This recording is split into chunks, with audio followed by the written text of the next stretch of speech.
Good morning, everyone. I hope you're having a great day. It is a beautiful day, a nice temperature. We're doing something a little different today. There's nothing new at the dealership, but I wanted to film the Tacoma with the Tundra sitting next to it. They're both double cab, although it's called access cab in the Tacoma. But a big question for everyone out there is, should I go to the full-size truck or can I roll with the mid-size truck? Now, there's a lot of pros and cons of each. We all know this.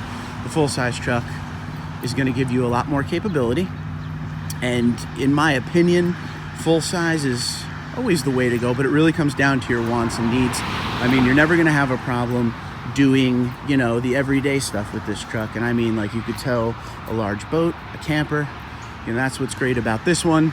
Usually the cabs are a little bit bigger, so you can fit a good amount of people in it. This will fit 5, although on the new generation, the back seat is a little tight on the double cab here, so then you'd go crew max and be all set. This has a 6.5 foot bed. You could get the 6.5 or a 5.5 foot over there on the Tacoma, but overall it's just a bigger vehicle. And with today's gas prices, this matters a lot more than it ever did, as far as picking the right vehicle, saving the money, when you don't need this much truck. But this one's going to give you, your 4-wheel drive, just like the other one will, but this is all for capability. So if you're someone who tows, or you're someone who does a lot of hauling, or maybe some family trips and you want some interior comfort, this is always going to be the way to go. You get a lot more power in the bigger trucks. Keep that in mind too.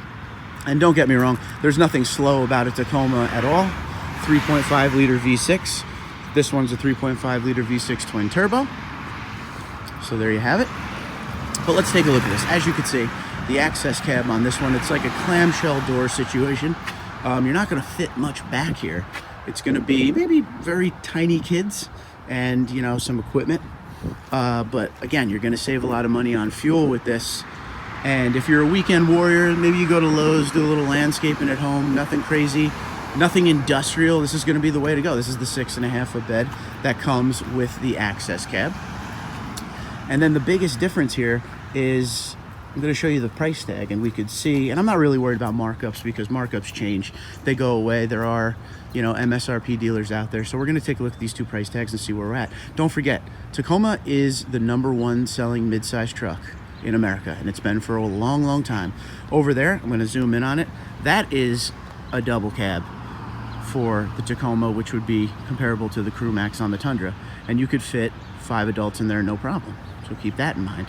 This is just the smaller access cab sitting next to the smaller double cab, so I figured that would be the way to go today. There's a lot of options with Tacoma, just like with Tundra. This is a nice TRD Sport here, 4x4, beautiful truck. Love the wheels on Tacoma. Let's see the price of this thing and see what you get in it. So this has the LEDs, the headlights with the LED DRL and the black bezel, $485, and the LED fog lights. Premium paint charge is $425. And this is windshield pearl, by the way, so you could check out that color. Step back away from it a little bit because we've been talking about windshield pearl for the Tundra. All weather floor liners and dorsal protector, 248 bed mat, 132 mud guards, 129, and the 5-inch oval tube stuff in black, $499. The total is $40,478 with delivery. Just in case you want to know the markup, they're asking $44,400, but let's focus on this. $40,478. A nicely packaged truck, nothing too crazy. Windshield pearl looks amazing. It's that off-white, and the camera is probably not going to do it the justice that it's doing for me right now on a cloudy day. It looks really good. I want to come here and see what it looks like in the sun, but it's a nicely loaded truck. With the TRD Sport here, you're not going to get the parking sensors, blind spot monitoring, but if you go to a TRD off-road, this is an off-road without the parking sensors, without the blind spot monitoring as well. If it had it, it would have a color keyed rear bumper, and you would see the little black dots on it that are the parking sensors. But before we go over to check out the Tundra, this one was the Sport we just looked at, and this one is the TRD off-road, which is a great looking truck as well. Get a little bit more aggressive of a tire, different wheel package, but a nice truck. Let's see the price of this one. We'll go from there, and then we'll check out the Tundra. So this one's $42,172. And it has the same kind of setup. It has the TRD Premium Off-Road Package, $1,945. And that's heated front seats, auto headlights, premium audio, 8-inch touchscreen with navigation. So you're getting a little bit more there. Shot of the inside. I'm sure everyone has seen a Tacoma at this point. This one's automatic. The other great part about the Tacoma is it actually does come in an available 6-speed manual. Bilstein shocks there. So just like the Tundra, this is meant for more on-road comfort.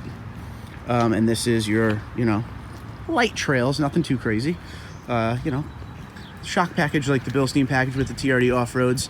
Fire roads, maybe some light off-roading. I wouldn't go too crazy with it, but let's see the price of this one. So people always say this is like a giant Tacoma now since the remodel. So this is $53,544, okay? And your options, there's nothing too crazy in here. It has the bigger screen, if you could see in there. It has the Softex leather. This does have the blind spot monitoring and the parking sensors, as it is a limited. That comes standard. Toyota Safety Sense is on both of these vehicles. So we looked at the first one, it was $40,000. The second one was $42,000. This is $53,000.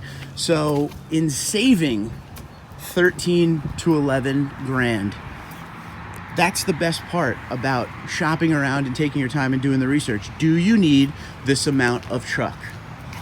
What are you going to use your truck for? All the questions you should ask yourself. I mean, like I said, if you're all about having that utility in a truck for when you may need it, this is going to be the way to go all day, because that's going to do a lot more. If you're all about saving the money now, maybe you don't tow anything too heavy, maybe you got a couple jet skis, a small boat, something like that, this is going to be the way to go here. Now, real quick with the fuel mileage, that is 17, 22, and 19. And when we come over to the Tacoma, let's see how different it is. This is 18, 22, and 20. So comparable fuel mileage. That's pretty good because that's the new engine for the Tundra. So the MPG has gotten a lot better. So it's all going to come down to what you use your truck for, and is this enough truck? If you have a family, this one's going to be a little tough. It's going to be a little tight. Double cab is a little tight for the Tundra as well, but you can still fit people back there. But if you're thinking Tacoma, you're going to want to go that if you have a family or people that are going to sit in the back seat. What they call the double cab, what you would call the Crew Max on the Tundra, that's going to be the way to go. It's still a little tight, but it does the job. Crew Max on the Tundra will fit people plenty. And with the Crew Max on the Tundra, not only can you seat 5 comfortably, but you could get a 5.5-foot bed or a 6.5-foot bed now. So that's a new thing for the 2022 model year. So let me know what you think. Which direction would you go if you were in the market for these two trucks? And if you were somebody that just went through this and tried to figure out what you need, what is some of the research that you did? Was it easy? Was it hard? I hope you test drove both. That's a big thing too. Test driving matters. You may get into that Tundra, not like the way it drives and love the way the Tacoma drives, or vice versa. I know a lot of people that have gone from Tundra to Tacoma and then back to Tundra because they like the interior space and the capability for when they need it. So let me know what you think in the comments below. Which one would you be picking? Are you more Tacoma or are you more Tundra? Can't wait to hear what you guys have to say. Until next time, Twitter, Instagram, LinkedIn, Facebook at TundraDude34. TundraDude34@gmail.com. You guys have a great day. Be safe and be well.